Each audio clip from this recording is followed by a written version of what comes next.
Daniel had always believed that family came first. After years of long nights, failures, and small victories, his business finally grew into something successful. For the first time in his life, he had money to spare, and he wanted to use it, in a way that truly mattered. His wife Emily had been his rock through all the difficult years, and he adored her mother Linda, who had raised Emily alone. Linda was a hardworking woman, one who had sacrificed her entire youth just to make sure her daughter had a chance at a good life. Daniel admired her resilience, and he often thought about how little she had received in return for all her sacrifices.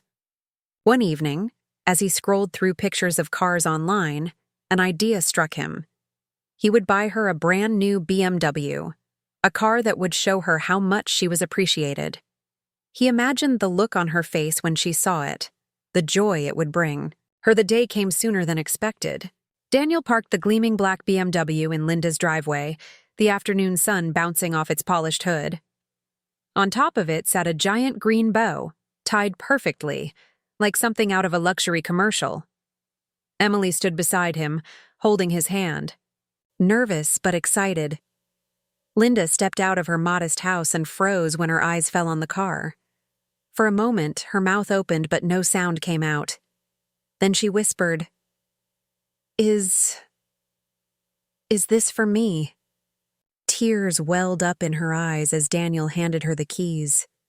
"You deserve it, Mom," he said warmly. Linda clutched the keys to her chest and sobbed. It was a beautiful moment, one that made Daniel feel proud.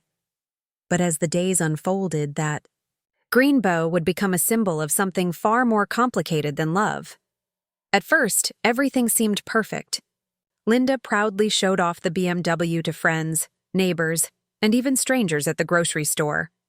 She drove with the windows down, her sunglasses on, waving to people like a queen in her carriage. But gradually, her gratitude turned into entitlement. She started making comments that made Emily uneasy. "Finally," Linda would say, "I have something that matches my worth." She told her friends, "Daniel knows I deserve the best.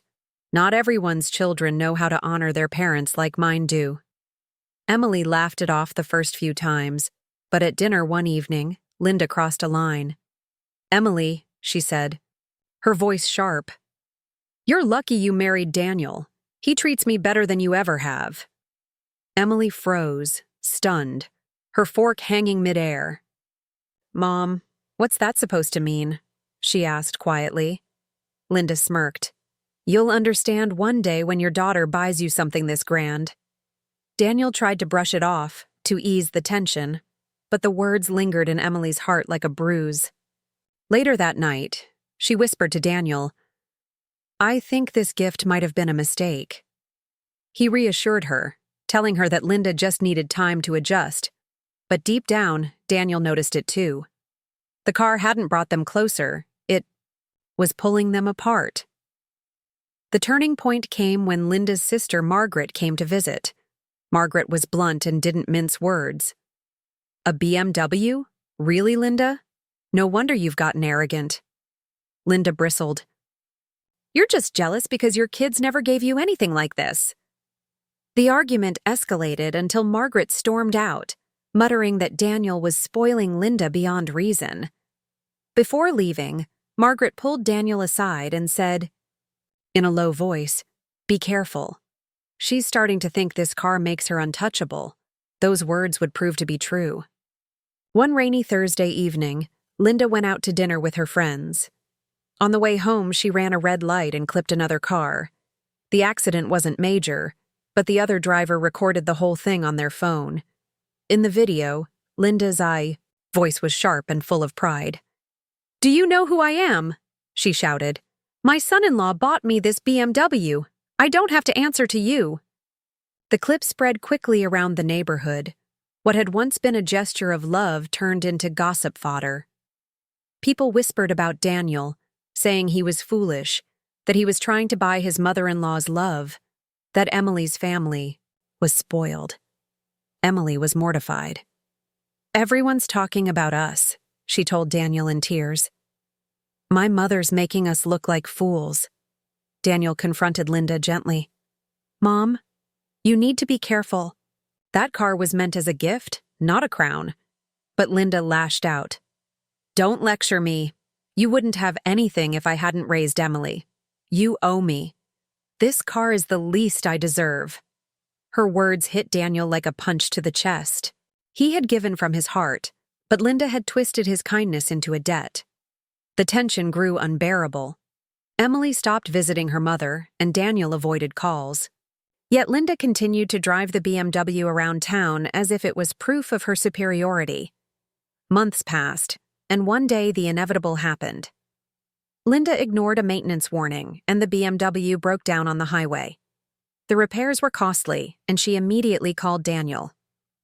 You need to take care of this, she demanded, but Daniel's voice was firm for the first time. Mom, I gave you that car to bring joy, not pride. If you can't respect the gift, I can't keep pouring into it. Emily, standing beside him, added softly, We love you, Mom. But you've let this car mean more to you than family. For the first time, Linda's tone cracked. I just wanted to feel important, she admitted.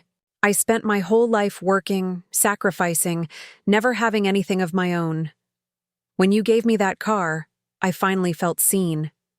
The words pierced Emily's heart. She realized her mother wasn't only greedy, she was aching for validation, desperate to feel like her sacrifices hadn't been forgotten. Emily took a deep breath and said, Mom, we'll always see you. But love isn't measured by cars or gifts. It's measured by respect. Linda began to cry, the walls of pride finally crumbling. The BMW was eventually sold, and with the money, the family planned a modest vacation together. For the first time in months, laughter returned to their dinner table. In the end, the story wasn't about the BMW or the shiny green bow.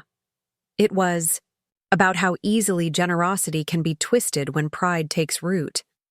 Daniel learned that giving isn't just about the gift, but about how it is received. Emily learned that even with family, boundaries matter as much as kindness.